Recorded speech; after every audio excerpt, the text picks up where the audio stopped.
My name is Daniel Foster. I'm 35 years old, and 3 weeks ago, my older brother stood in a lawyer's office and learned that his entire future depended on my signature. For 20 years, Brandon called me useless. The screw up, the disappointment, the brother who couldn't do anything right. He was the golden child, the successful one, the heir apparent to our family's construction business. I was the one who dropped out of college, who worked random jobs, who never seemed to find my place. He built a life on the foundation of being better than me. Then, on November 4th, 2024, a probate attorney named Richard Lang opened our father's will and read a clause that changed everything. Our father, Thomas Foster, had left the family business to both of us jointly with one condition. Any major business decision required unanimous approval from both brothers. Brandon needed my signature to sell the company, and I was the only person in the world who could say no. Before I tell you what happened in that meeting, please take a moment to like and subscribe, but only if this story genuinely resonates with you. Drop your location and local time in the comments. I'd love to know where you're listening from. Now, let me take you back to 1999, the year I learned what it meant to be invisible in your own family. I grew up in Boulder, Colorado.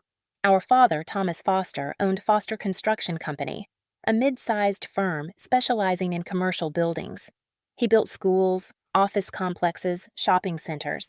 The company had 35 employees and annual revenue around $12 million. Dad was proud of what he'd built, proud of the Foster name in the Colorado construction industry. He had two sons, Brandon, born in 1987, and me, born in 1989, 2 years apart, a lifetime of difference. From the time we were kids, the narrative was clear. Brandon was destined to take over the business. He was smart, focused, natural leadership material. I was the backup plan, the spare, the one who'd probably need a job somewhere in the company but would never run it. Dad never said it directly, but you could see it in the way he looked at us. Pride when he watched Brandon. Resignation when he looked at me. Brandon excelled at everything, straight A's through high school. Captain of the lacrosse team, student body president senior year. He got into University of Colorado Boulder with a full academic scholarship, graduated summa cum laude in 2009 with a degree in business administration, then got an MBA from Denver University in 2011. Dad paid for the MBA, $80,000 without hesitation. Investment in the future, he called it. I was different. I struggled in school, not because I was stupid, but because I couldn't focus on things that didn't interest me. I loved working with my hands, building things, fixing things. I'd spend hours in the garage taking apart old radios or helping Dad's crew with weekend projects. But grades, test scores, college applications, I barely scraped by. I graduated high school in 2007 with a 2.4 GPA and no clear path forward. Dad suggested I go to community college. Get your basics done, then we'll see. I tried, really tried. Enrolled at Front Range Community College in the fall of 2007. Dropped out after one semester. I couldn't sit in classrooms listening to lectures about theories when I wanted to be outside building something real. Dad was disappointed, but not surprised. What are you going to do, Daniel? I thought I could work for the company, learn the business from the ground up. He sighed. Brandon's already on track to run the company. I need him focused on management, on growth. I can't have you two fighting for the same position. I'm not fighting for anything, Dad. I just want to work. Fine. You can start as general labor, $12 an hour. Show me you're serious. I worked for Foster Construction from 2008 to 2012. 4 years of hauling materials, digging foundations, cleaning job sites. I was good at it, reliable, strong. The crew liked me, but Brandon, who'd joined the company as operations manager in 2011, treated me like I was a liability. He'd show up at job sites in his clean polo shirt and khakis, clipboard in hand, and find things to criticize. Daniel, this lumber isn't stacked right. Do it again. Daniel, the site needs to be cleaner. Clients are visiting tomorrow. Daniel, you're 10 minutes late. Punctuality matters. I'd nod and fix whatever he wanted fixed. But the tone, the condescension, the way he said my name like it was synonymous with incompetence, that wore me down. One day, in 2010, I was working a site in Longmont, framing a new medical office. I'd been there since 6 a.m., working in 95-degree heat. Brandon showed up at noon with Dad. They walked to the site, inspected the work. I saw them talking to the foreman, pointing at the framing I'd helped install. After they left, the foreman, a guy named Miguel, pulled me aside. "Your brother just told your dad you're not cut out for this work." I felt my stomach drop. "What?" "Said you're slow, sloppy, not management material. Your dad asked if it was true." "What did you say?" Miguel shook his head. "I told him you're one of the best laborers I've got. Fast, careful, shows up early. But your brother waved me off, said I was being nice." That night, I confronted Brandon at Dad's house during dinner. "Why did you tell Dad I'm not good at my job?" Brandon didn't even look up from his plate. "Because you're not, Daniel. You're a laborer. That's fine. But don't pretend you're more than that." Miguel said I'm one of his best workers. Miguel's being polite. The truth is, you don't have what it takes to grow with this company. You're useful for grunt work, but that's it. Useless for anything that requires real skill. Useless. That word. I heard it so many times over the next decade. Sometimes directly, more often implied. Brandon built a career on being better than me, and I was the measuring stick that made him look good. In 2012, I quit Foster Construction. Couldn't take it anymore. Brandon's condescension, Dad's disappointment, the constant reminder that I wasn't good enough. I got a job at a small furniture workshop in Boulder, a place called Henderson Craftworks. The owner, Paul Henderson, was a 60-year-old master woodworker who built custom furniture for high-end clients. Dining tables, bookshelves, cabinets. Beautiful, intricate work that required patience and precision. Paul hired me as an apprentice. $14 an hour. I learned to use a lathe, a planer, a bandsaw. I learned to join wood without nails, to finish surfaces until they gleamed, to turn raw lumber into something functional and beautiful. Paul was a patient teacher. He never called me useless. He never compared me to anyone else. He just showed me what to do and let me practice until I got it right. "You've got good hands, Daniel," he'd say. "And a good eye. Don't let anyone tell you different." I worked at Henderson Craftworks for 8 years. By 2020, I was Paul's lead craftsman, managing custom orders, designing pieces, training new apprentices. I made $52,000 a year. Not a fortune, but enough to live on. I rented a small house in Louisville, just outside Boulder, bought a used truck, built furniture in my garage on weekends for extra money. I wasn't rich or famous, but I was good at what I did, and for the first time in my life, I felt like I mattered. Meanwhile, Brandon thrived. He became CEO of Foster Construction in 2016 when Dad stepped back to semi-retirement. Under Brandon's leadership, the company grew. Revenue hit $18 million in 2019. They landed bigger contracts, expanded into Wyoming and New Mexico, hired more staff. Brandon bought a house in the Boulder foothills for $850,000, drove a Tesla, got engaged to a woman named Courtney, a marketing executive. They got married in 2018. Big wedding at a resort in Vail. 200 guests. I was invited but not included in the wedding party. I sat at a table in the back with distant cousins I barely knew. Dad was proud of Brandon. Told everyone who'd listen about his successful son, the CEO, the man who'd taken the family business to new heights. He never mentioned me. Not to clients, not to friends, not to family. I was the son who worked with wood, who'd dropped out of college, who'd never amounted to much. I didn't blame Dad, not really. Brandon had given him something to be proud of. I'd just existed. But there was one person who never forgot me. Paul Henderson. In 2019, Paul was diagnosed with pancreatic cancer. Stage 4. He fought it for a year, but in October 2020, he passed away at age 68. He left Henderson Craftworks to me in his will.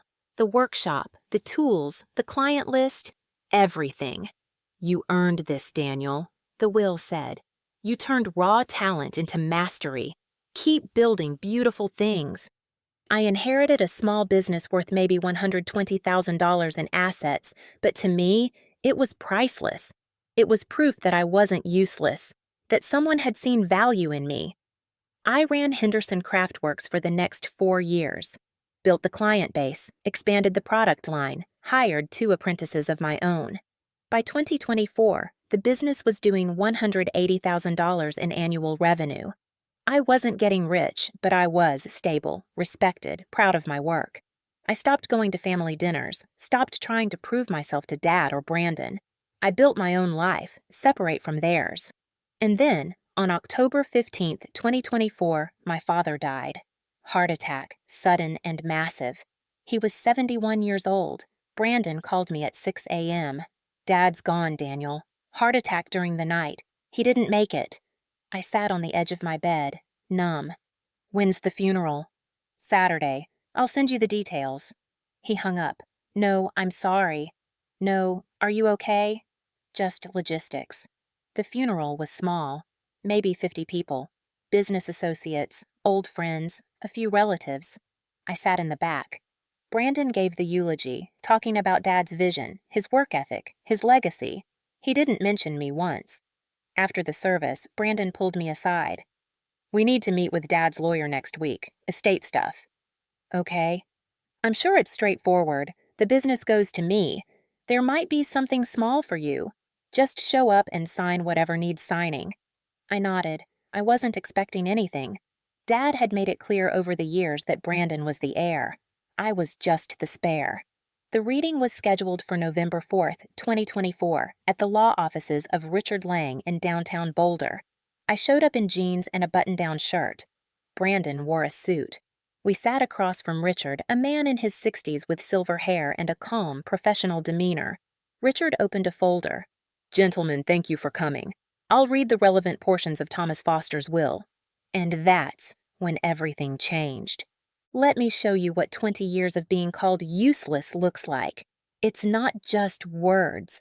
It's a systematic erosion of your confidence, your place in the family, your sense of belonging. By the time I was 25, I'd accepted that I was the lesser son, the one who'd never measure up. Brandon made sure I remembered it. Every family gathering, every holiday, every interaction reinforced the hierarchy. Christmas 2013. I was 24, working at Henderson Craftworks. I'd just finished a custom dining table for a client in Aspen. Walnut hand-rubbed oil finish, seats 12. The client paid $8,000 for it. I was proud. I brought photos to show Dad during Christmas dinner. I thought maybe, finally, he'd see that I was good at something. Brandon was there with Courtney. They'd just gotten engaged. The conversation was all about wedding plans, venue options, Brandon's promotion to VP of Operations. I waited for a pause, then pulled out my phone. Dad, I wanted to show you something I built. He glanced over. What's that? A dining table, custom piece. The client loved it. He looked at the photo for maybe 3 seconds. That's nice, Daniel. Woodworking is a good hobby. It's not a hobby, Dad. It's my job. I do this full time. Brandon smirked. How much did you make on that? A few $100? 8,000. He laughed. For one table? Come on, Daniel, don't exaggerate. I'm not exaggerating. The client paid $8,000. Dad frowned. That seems high for furniture. It's custom work, high-end materials, takes about 60 hours to complete. Brandon shook his head. You're in the wrong business, little brother. Foster Construction did $14 million in revenue last year. You're making $8,000 on a table. See the difference? I put my phone away. The table didn't come up again. Father's Day, 2016. I'd saved up and bought Dad a handmade humidor. Spanish cedar, dovetail joints, brass hinges. I'd spent 2 weeks on it. Dad smoked cigars occasionally, kept them in a cheap plastic container. I thought he'd appreciate something nicer. Brandon gave him a weekend trip to Scottsdale. Golf resort, spa package, the works, $2,500. When Dad opened my gift, he smiled. This is beautiful, Daniel. You made this? Yeah, thought you could use it for your cigars. I will, thank you. He set it aside and turned to Brandon. Scottsdale, huh? You didn't have to do that, son. You deserve it, Dad. You've worked hard. Time to relax. They spent the next hour planning the trip. The humidor sat on the side table, forgotten. I saw it years later in Dad's garage being used to store screws. The day I inherited Henderson Craftworks, October 2020, I called Dad to tell him. I thought he'd be happy for me. Proud, even. Dad, Paul passed away. He left me the workshop. That's generous of him. What are you going to do with it? Run it. It's a good business. Steady clients. I'm going to expand, hire more people. How much is the business worth? In assets? Maybe $120,000, but the client base is solid. I can grow it. There was a pause. Brandon's taking Foster Construction public in a few years. If all goes well, the company will be worth $50 million. Just some perspective, Daniel. I'm not comparing myself to Brandon, Dad. I'm just telling you my news. I know, and it's good news. I'm glad you have something stable. He changed the subject. Asked about Brandon's latest project, a new office complex in Fort Collins. My business didn't come up again. Brandon's cruelty wasn't always overt. Sometimes it was subtle, a comment here, a dismissive gesture there. But the message was always the same. You're less than me. In 2017, I started dating a woman named Rachel. She was a graphic designer, smart and kind. We'd been together for 8 months when I brought her to a family dinner. Brandon was there with Courtney. The conversation turned to careers. Courtney asked Rachel what she did. I'm a graphic designer, freelance, mostly corporate branding. That's great, Courtney said. Creative work is so rewarding. Brandon leaned back in his chair. How's the pay in that field? I imagine it's tough to make a living as a freelancer. Rachel smiled politely. It's competitive, but I do okay. I like the flexibility. Flexibility is code for inconsistent income, Brandon said. Daniel knows all about that, don't you, little brother? Craftwork isn't exactly a growth industry. I felt my jaw tighten. Henderson Craftworks is doing fine, Brandon. I'm sure it is, for a small operation, but let's be real. You're never going to build wealth-making furniture. You're barely scraping by. Rachel's smile faded. Daniel's very talented. His work is beautiful. I'm sure it is, Brandon said. But talent doesn't pay the bills. Scale does. Profit margins do. That's why Foster Construction succeeds. We think big. Rachel and I left early. She broke up with me 2 months later. Not because of Brandon, but the damage was done. His words echoed in my head. You're barely scraping by. Maybe she thought the same thing. The system wasn't just Brandon. It was Dad's silent complicity. Every time Brandon diminished me, Dad said nothing. Every time I achieved something, Dad minimized it. I learned to stop sharing my successes because they were never enough.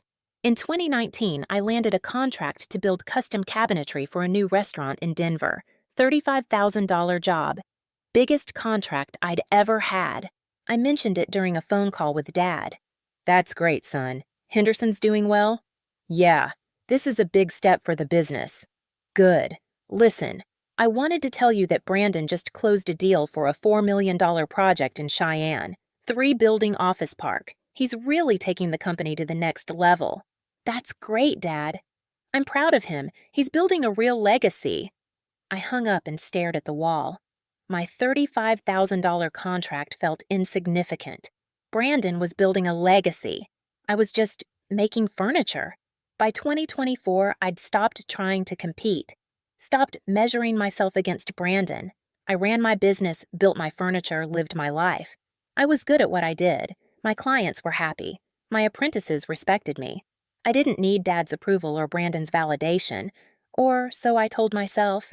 Then Dad died, and the will was read. And I discovered that Dad had seen more than I realized. Richard Lang sat behind his desk on November 4th, 2024, the will open in front of him. Brandon sat to my right, confident, relaxed. He expected this to be a formality. The business would go to him. Maybe there'd be a token inheritance for me. A few $1,000s, a piece of equipment, something to check the box of fairness. Richard cleared his throat. Thomas Foster's will is straightforward in most respects. Personal effects in the family home go to a trust for charitable distribution. Financial accounts, totaling approximately $340,000, are to be divided equally between his 2 sons. Brandon nodded. I did the math. $170,000 each, more than I expected. The primary asset, Richard continued, is Foster Construction Company, currently valued at approximately $22 million based on recent appraisals. Brandon leaned forward slightly. This was the part that mattered. Thomas has left the company to both of his sons, jointly as equal partners. The room went silent. Brandon blinked. I'm sorry, what? The company is left to both Daniel and Brandon Foster as equal partners, 50% ownership each. That's not possible, Brandon said. Dad and I discussed this. The company was supposed to come to me. I've been running it for 8 years. Your father updated this will in March 2024, Richard said calmly. The language is very clear. He slid a copy across the desk. Brandon grabbed it, scanning the text. I sat frozen, trying to process what I'd just heard. 50%, equal partners. This doesn't make sense, Brandon said. Daniel doesn't know anything about construction. He works with wood. Why would Dad give him half the company? Richard turned a page. There's an accompanying letter from your father. It explains his reasoning. Would you like me to read it? Yes, I said quietly.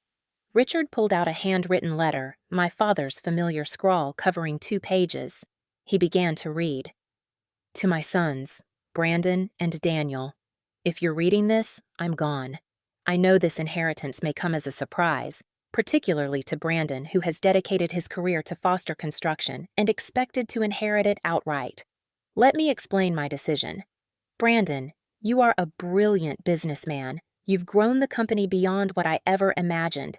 You've expanded our reach, increased our revenue, and built a reputation that will last for decades. I am immensely proud of you, but I've also watched you treat your brother with contempt for 20 years. I've watched you belittle his work, dismiss his achievements, and make him feel worthless. I said nothing because I believed you'd outgrow it. You didn't.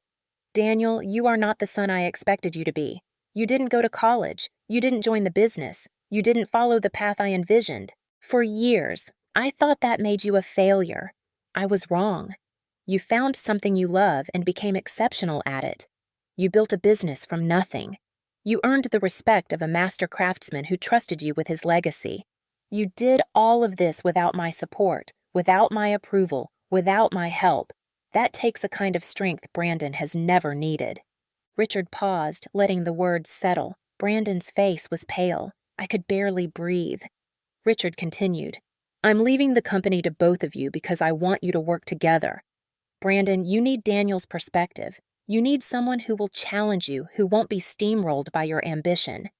Daniel, you need to step into a role where your abilities are recognized. You're more capable than you believe. The company is structured as a joint partnership. Any major decision, including sale, merger, or dissolution, requires unanimous approval from both partners. You will have to cooperate. You will have to communicate. You will have to respect each other. If you can't, the company will stagnate. That's the test. Not of business acumen, but of character. Can you, Brandon, treat your brother as an equal? Can you, Daniel, believe you deserve to be one? I hope the answer is yes. If not, you'll both lose everything I built. Good luck. I love you both, even if I didn't always show it well. Dad. The office was silent. Brandon sat rigid, staring at the letter. I felt tears burning behind my eyes, but held them back. Richard folded the letter. There are additional provisions. As equal partners, you both have seats on the board. Both of your signatures are required for any transaction over $100,000. Profit distributions are split 50-50. If one partner wishes to buy out the other, the purchase must be at fair market value as determined by an independent appraiser. Brandon finally spoke, his voice tight. What if we disagree on the direction of the company? Then you negotiate, or the company remains at an impasse. That's insane. You can't run a business with 2 people who have equal power and opposite goals. Your father believed you could, Richard said, or at least that you should try. Brandon turned to me. Daniel, this is ridiculous. You don't want to run a construction company. You're happy making furniture. Just sign your half over to me. I'll pay you fair value. You can take the money and invest in your business. I looked at him. really looked at him, the same condescending expression, the same certainty that I'd fold, that I'd do what he wanted because I always had. "No," I said. His eyes widened. "What?" I said no. I'm not signing anything over. Dad left me half the company, I'm keeping it. Daniel, be reasonable. You don't know anything about running Foster Construction. Then I'll learn. You'll destroy everything I've built. Or maybe I'll make it better. Brandon stood abruptly. This is a mistake, a huge mistake. You're going to regret this. He walked out, slamming the door behind him. Richard looked at me. That went about as well as I expected. He's right about one thing, I said. I don't know how to run a construction company. But you know how to run a business. You know how to manage people, handle clients, build something from the ground up. Your father saw that. Why didn't he just tell me? Why wait until he was dead? Richard smiled sadly. Because he didn't know how. Thomas Foster was many things, but he wasn't good at admitting when he was wrong. This will is his apology and his challenge. I left the office with a copy of the will and a head full of questions. I was now half owner of a $22 million company I'd never worked for, run by a brother who despised me. And for the first time in my life, I had the power to say no. I just had to figure out what to do with it. The first board meeting was scheduled for November 18, 2024, 2 weeks after the will reading. Brandon sent the calendar invite via email. Subject line, Foster Construction Board Meeting. No personal message, no acknowledgement of the situation. Just logistics. I spent those 2 weeks reading everything I could about the company. Financial statements, project reports, employee records. Brandon had done an excellent job. Revenue was strong, profit margins healthy, client retention high. But there were cracks. Employee turnover had increased in the past 2 years. Reviews on Glassdoor mentioned high-pressure environment and management doesn't listen. Several longtime employees had left for competitors. There was also a pending offer. A private equity firm called Summit Ventures had approached Brandon in September about acquiring Foster Construction for $24 million, a premium over the $22 million valuation. The deal was contingent on unanimous board approval. Brandon needed my signature. The meeting was held at the Foster Construction offices in Boulder, a 2-story building near the industrial park. I arrived at 9 a.m. in khakis and a collared shirt. Brandon was already there, suit and tie, sitting at the head of the conference table. 2 other people were present, Karen Mills, the company's CFO, and Stephen Ortiz, the operations manager. Both had been with the company for over a decade. Brandon didn't stand when I entered. "Daniel, glad you could make it." I sat across from him. "Wouldn't miss it." Karen handed me a folder. "Financial summary for Q3 2024. Revenue, expenses, profit distribution." I opened it. The numbers were impressive.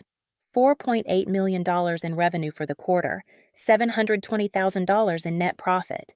My half of that profit would be $360,000, more money than I'd made in the entire previous year. Brandon started the meeting without preamble. "First order of business. Summit Ventures has made a formal offer to acquire Foster Construction for $24 million. The offer is contingent on unanimous board approval and will close within 60 days if accepted. I recommend we accept."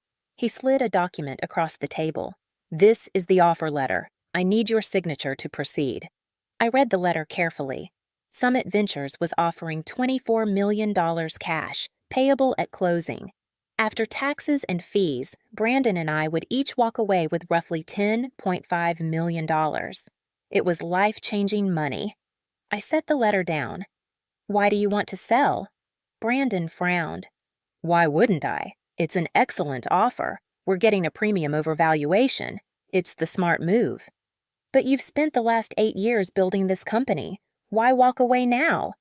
"Because this is the exit strategy, Daniel. Build value, sell high, move on to the next thing. That's how business works." "What's the next thing?" "I don't know yet. Maybe another company, maybe real estate. Maybe I retire at 37 and travel the world. The point is, $10 million gives me options." "What about the employees? What happens to them?" "Summit Ventures will retain most of them. There might be some restructuring, but that's standard. I looked at Karen. Is that true? She hesitated. Private equity firms typically prioritize efficiency. There will likely be layoffs, probably 20 to 30% of staff. That's 10 people, I said. People with families, mortgages, lives. Brandon sighed. That's business, Daniel. You can't save everyone. I'm not trying to save everyone. I'm asking if we've considered alternatives. What alternatives? We have a buyer at a great price. This is a once-in-a-lifetime opportunity. Or we keep the company and keep building. Brandon stared at me. You're not serious.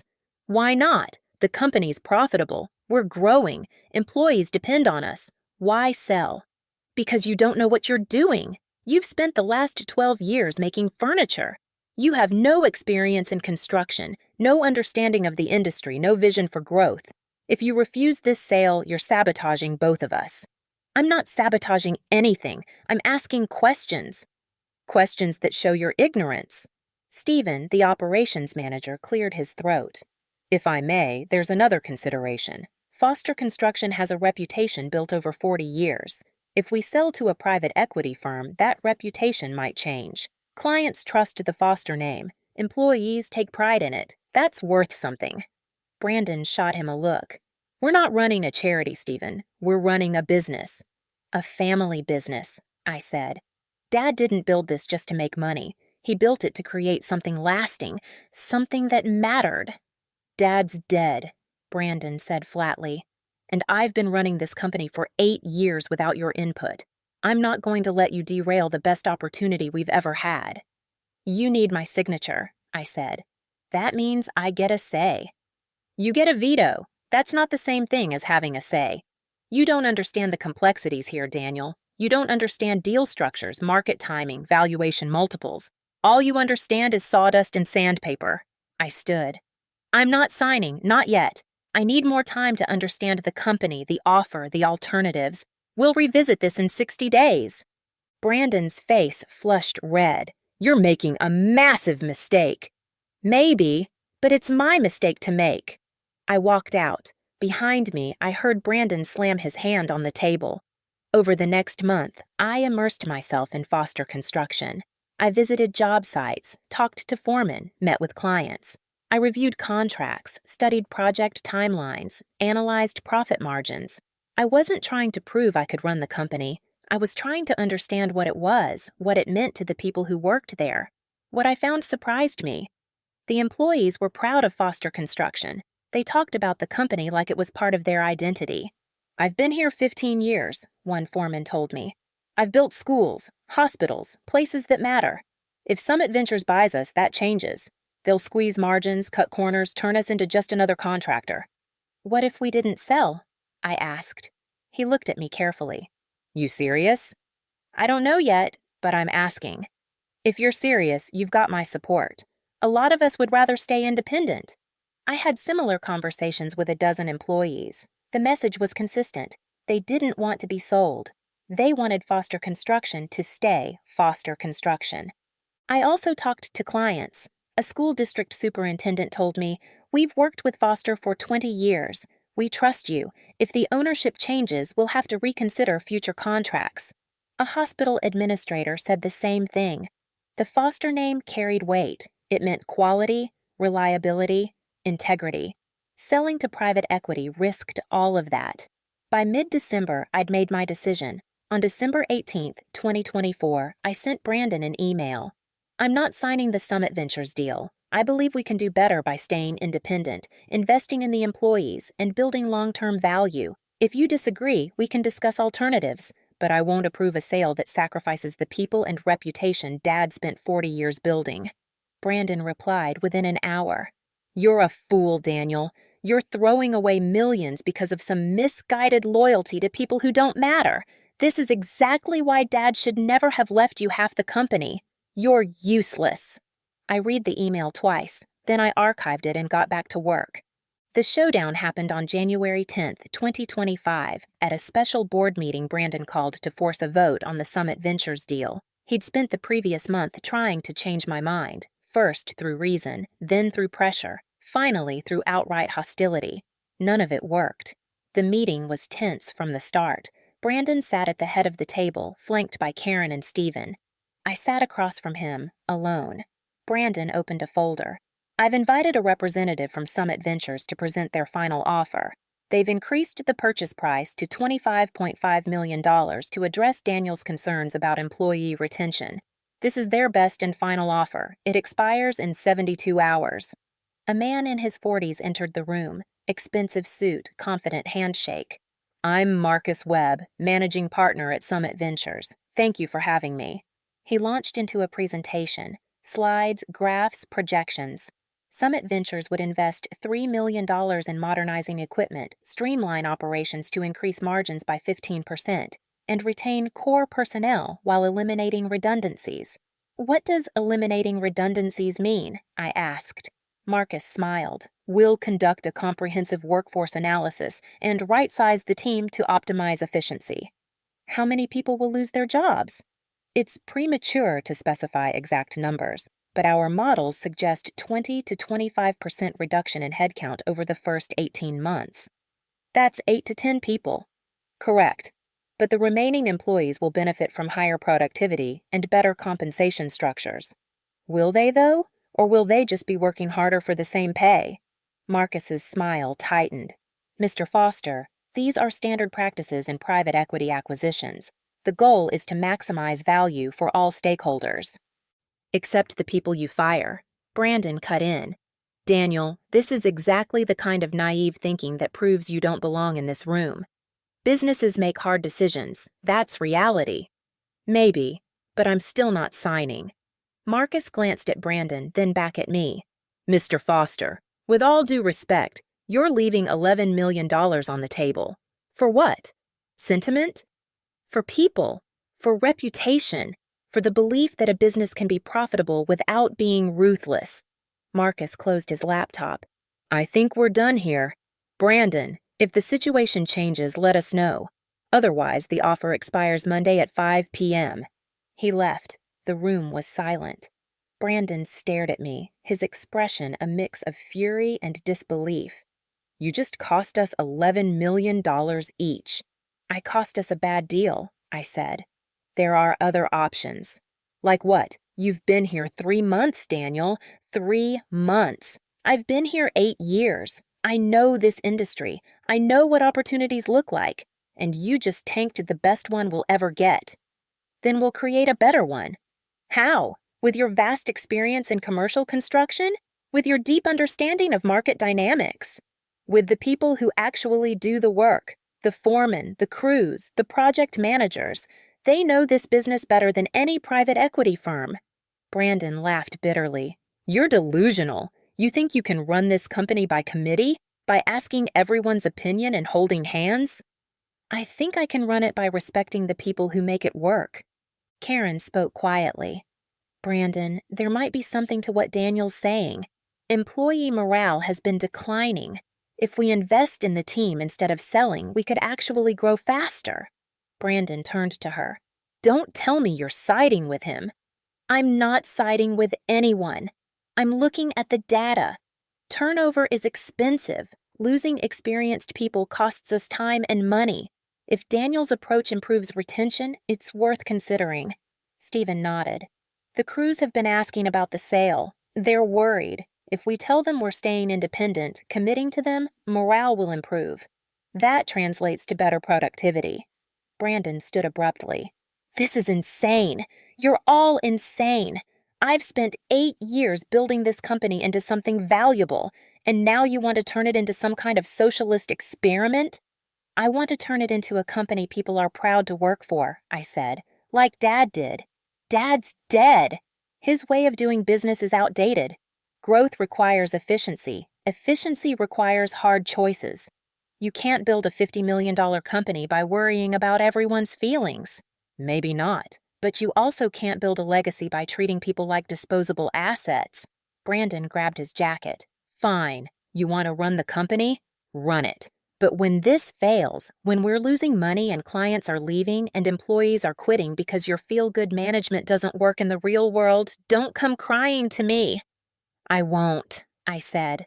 He walked out, slamming the door so hard the framed photos on the wall rattled. Karen looked at me. You realize he's not going to make this easy. I know. And you realize you're now responsible for a $22 million company you didn't ask for. I know that too. Stephen leaned forward. So, what's the plan? I took a breath. First, we talk to the employees, transparently. Tell them we're not selling, that we're committed to building this company together. Second, we review operations and find inefficiencies without cutting people. Third, we invest in training, equipment, and processes that make everyone's jobs better. Fourth, we focus on client relationships and long-term contracts, not just quarterly profits. That's going to take time, Karen said. And money. We have both. The company's profitable. We just need to use the profits wisely. What about Brandon? Stephen asked. He's still a 50% owner. He can block anything you try to do. He can block major decisions, but day-to-day operations are still in play. If I can prove that treating people well leads to better results, the numbers will speak for themselves. Karen smiled slightly. You really think you can do this? I don't know, but I'm going to try. 3 days later, I held an all-staff meeting at the main office. 35 employees crammed into the conference room. Brandon didn't attend. I stood at the front, nervous, out of my depth, but determined. Most of you don't know me. I'm Daniel Foster, Thomas's younger son. I've spent the last 12 years building furniture, not buildings. But I'm now half owner of this company, and I want you to know where I stand. We've turned down a $25 million acquisition offer. We're staying independent. We're staying Foster Construction. And we're going to invest in you, the people who do the real work, because without you, this company is nothing. The room was silent. Then, from the back, one of the senior foremen started clapping. Others joined. Not everyone, but enough. Enough to know I'd made the right choice. 6 months later, June 2025, Foster Construction was thriving. Not because of some revolutionary strategy, but because we'd done something simple. We'd listened. We'd asked employees what they needed and then provided it. Better tools, flexible schedules, profit-sharing bonuses, training programs. The changes weren't expensive. Most cost less than $100,000 total, but the impact was immediate. Turnover dropped to nearly zero. Productivity increased. Projects finished ahead of schedule. Client satisfaction scores hit all-time highs.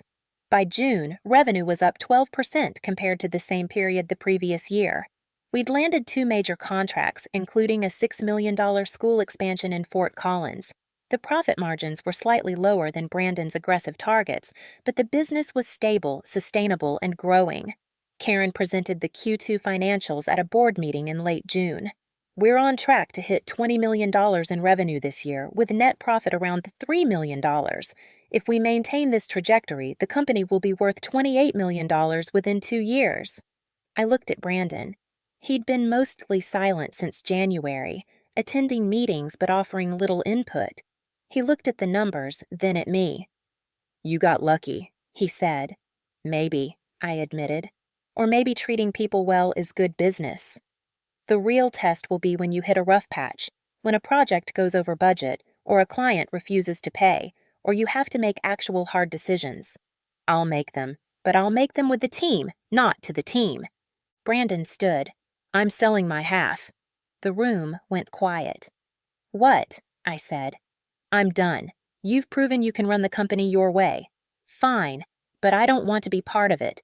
I'll sell my 50% to you at fair market value. $11 million based on the current appraisal. My mind raced. I don't have $11 million cash. Then finance it. Take out a loan. Use the company's cash flow as collateral, or find an investor. I don't care. I just want out. Karen spoke carefully. Brandon, are you sure? The company's growing. If you wait 2 years, your half could be worth $14 million. I don't want to wait. I don't want to work with him. He pointed at me. Every day, I have to watch him get credit for success he doesn't deserve. I built this company. Me. Not him, not Dad. Me. And now he's the hero because he handed out participation trophies and everyone feels good. It's pathetic. I'm not the hero, I said quietly. I'm just trying to do right by the people who work here." "You're trying to prove you're not useless," Brandon shot back. "That's what this is really about. You spent 20 years being the failure, and now you get to play savior. Well, congratulations. You win. I'm out." He left. Again. Over the next month, I worked with Richard Lang and a bank to structure a buyout. The deal was complicated. Foster Construction would take a $6 million loan secured against company assets. I'd used $3 million from my share of Dad's inheritance and the profit distributions. Karen would help me find an outside investor for the remaining $2 million. In August 2025, we closed the deal. Brandon sold his 50% stake for $11 million. I became sole owner of Foster Construction. The day the paperwork finalized, I sat in Dad's old office, the one Brandon had occupied for 8 years, and looked at the framed photo on the wall. Dad and Brandon at a groundbreaking ceremony, both wearing hard hats, both smiling. I thought about taking it down, but I didn't. It was part of the company's history, part of my history. Stephen knocked on the door. "Hey, boss, got a minute?" "Yeah, come in." "The Fort Collins project just passed inspection, 2 weeks ahead of schedule. The client's thrilled." I smiled.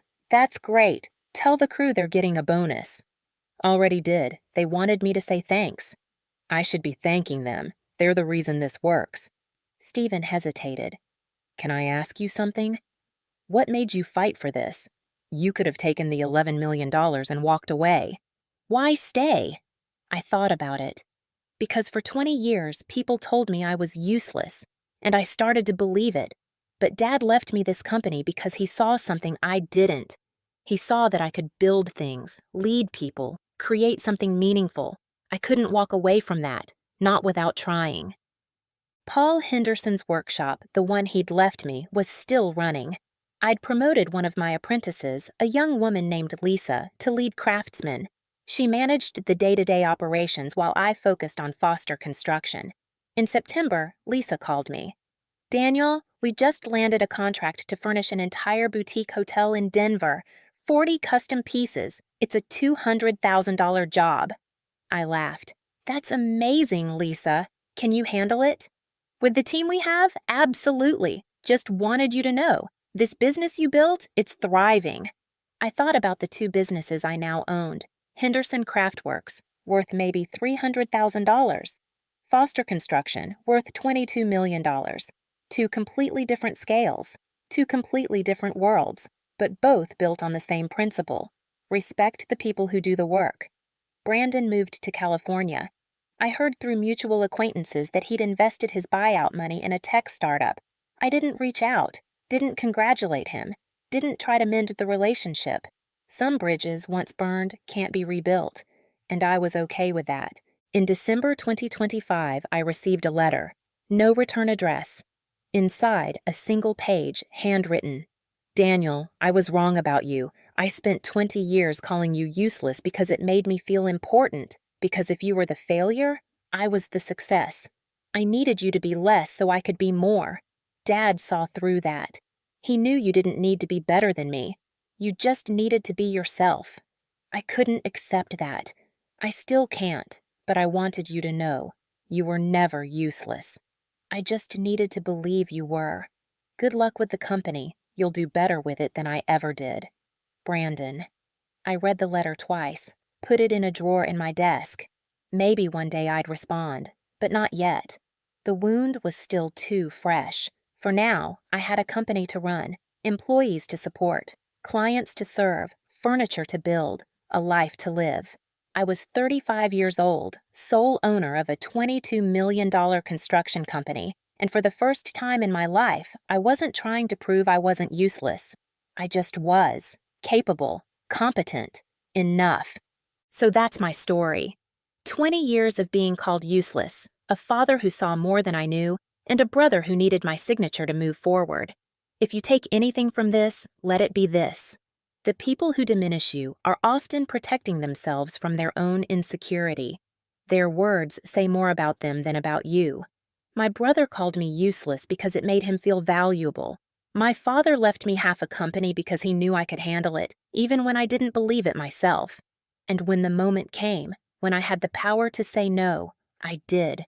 Not out of spite, not out of revenge, but because I'd finally learned my worth. Before I go, let me tell you where everyone is now. Brandon is in San Francisco running a tech startup. I heard it's struggling, but I don't know the details. We don't talk. Karen is still CFO of Foster Construction. She's brilliant, loyal, and the reason the company runs smoothly. Stephen is now COO. The employees who were afraid of being sold are still here, still building, still proud of the Foster name. Lisa runs Henderson Craftworks. The business is growing, creating beautiful furniture, teaching new apprentices. And me? I'm sitting in my office at Foster Construction reviewing plans for a new community center in Boulder. It's a $3.5 million project, the biggest we've ever done. My signature is on the contract, not because I had to prove anything, but because I earned the right to be here. If this story resonated with you, thank you for listening. Drop your thoughts in the comments. And remember, you're not what others call you. You're what you build, what you create, what you give to the world. I was called useless for 20 years. Now I build schools, hospitals, and futures. That's not revenge. That's just truth, finally surfacing. Goodbye for now. And remember, when someone needs your approval to move forward, you've already won. The only question is what you do with that power.